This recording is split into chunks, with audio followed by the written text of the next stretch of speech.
नमस्कार, आप देख रहे हैं अब तक टीवी चैनल। हमारे संवाददाता हीरा सिंह ठाकुर ने मध्य प्रदेश से जानकारी देते हुए बताया, मुख्यमंत्री डॉक्टर मोहन यादव ने नरसिंहपुर में चुनावी सभा को संबोधित करते हुए कांग्रेस पर हमलावर होकर कहा कि कुछ लोग ऐसे हैं जो कहते हैं राम जी थे ही नहीं।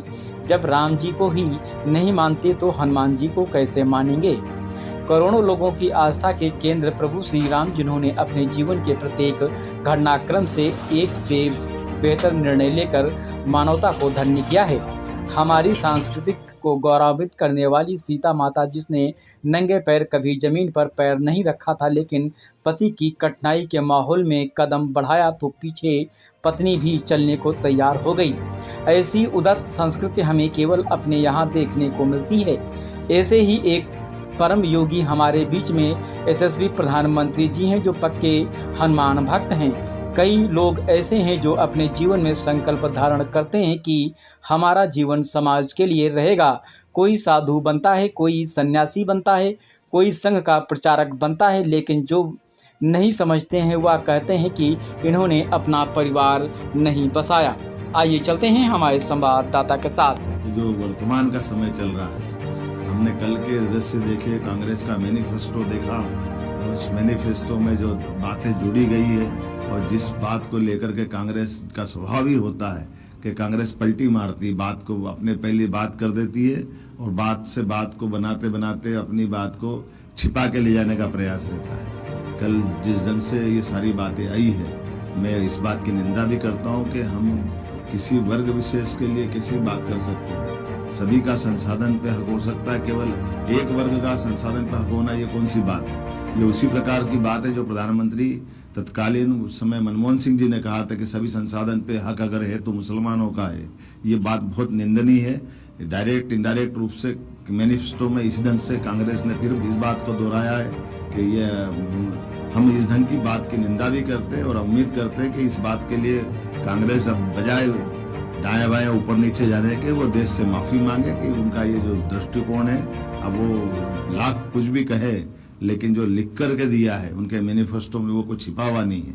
मैं उम्मीद करता हूं कि चुनाव की इस बेला में जनता के सामने दूध का दूध पानी का पानी होना चाहिए। मैं आज भगवान हनुमान जी की जयंती के अवसर पर छिंद के लिए दर्शन करने पहली बार आया, लेकिन ऐसा लगा कि बार बार दौड़ते आते रहो। इतने बाबा की कृपा है, जो लीला है इस धरती पर अष्ट चिरंजीवी है और अष्ट चिरंजीवी में एक हनुमान जी भी।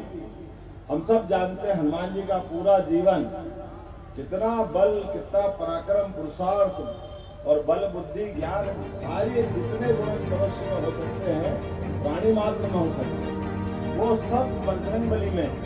और उतने सब होने के बाद भी उतनी विनम्रता भी, उतनी सेवा की भावना भी, ये हमें इस मानव जीवन का सच्चे अर्थ में अपना संस्कार बताती है। ये उनका अपना जीवन हमको सीख देता है। भगवान के इतने प्रकार के अलग अलग रूप हैं, जिन रूपों की बात करो तो लगेगा कि वाकई ये अपना समय पता ही नहीं चलेगा। लेकिन हम सब जानते हैं हनुमान जी ने कहा कि मेरी पूजा भी करने आओ, मेरे दर्शन भी करने आओ, तो उनको उतना अच्छा नहीं लगता। इसलिए वो कहते भगवान राम को पहले विराजित कर दो, राम जी को करोगे तो मुझे अपने आप आपको आशीर्वाद देने का मौका मिल जाएगा। कितने विनम्र है भगवान राम के जीवन के विविध पक्षों में। अगर रामायण में से हनुमान जी को एक तरफ कर लो तो लगता रामायण अधूरी हो जाएगी। ये भगवान की कृपा है, ये हनुमान जी की कृपा है। लेकिन इस होशंगाबाद की धरती पर आकर के, और चुनाव आसन्न है, 26 तारीख में देर नहीं, कल सायंकाल 6 बजे तक चुनाव प्रचार बंद हो जाएगा।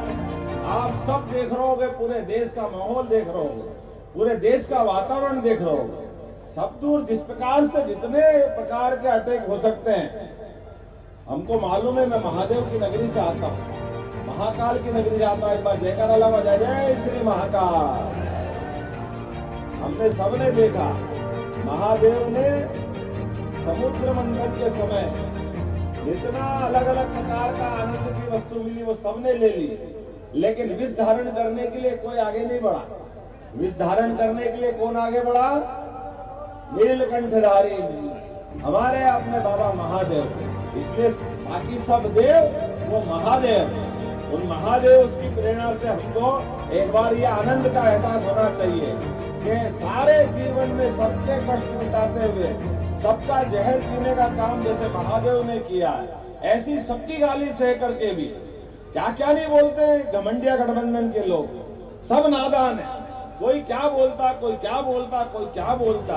अरे आप बताओ, जिस व्यक्ति ने 142 करोड़ लोगों के लिए अपना पूरा जीवन कुर्बान कर दिया, वो यशस्वी प्रधानमंत्री नरेंद्र मोदी हो सकते और कोई नहीं हो सकता। अब तो और भाग्यशाली हो, इसलिए नरेंद्र मोदी जी पिपरिया में आपके बीच आकर के आप निवेदन कर गए और नरेंद्र मोदी जी निवेदन कर जाए, उसके बाद हमारे बीच में कुछ बचता है क्या? नरेंद्र मोदी जी का एक बार निवेदन हो जाए तो जोरदार ताली बजाओ नरेंद्र मोदी जी के उस आह्वान के लिए, जिनने कहा कि होशंगाबाद की सीट में अभी तक के सारे रिकॉर्ड टूटना चाहिए। बोलो सब तैयार है कि नहीं है? अभी तक के सारे वोट इतने पड़े कि सारे रिकॉर्ड टूटे।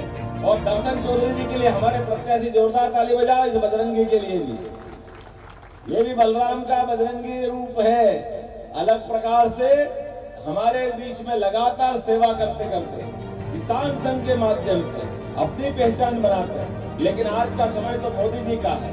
हमने सबने संकल्प किया 29 की 29 सीट जीत करके, और देश में अगली बार 400 पार का जो नारा दिया है, कहने के लिए नहीं दिया है, इसको करके दिखाना है।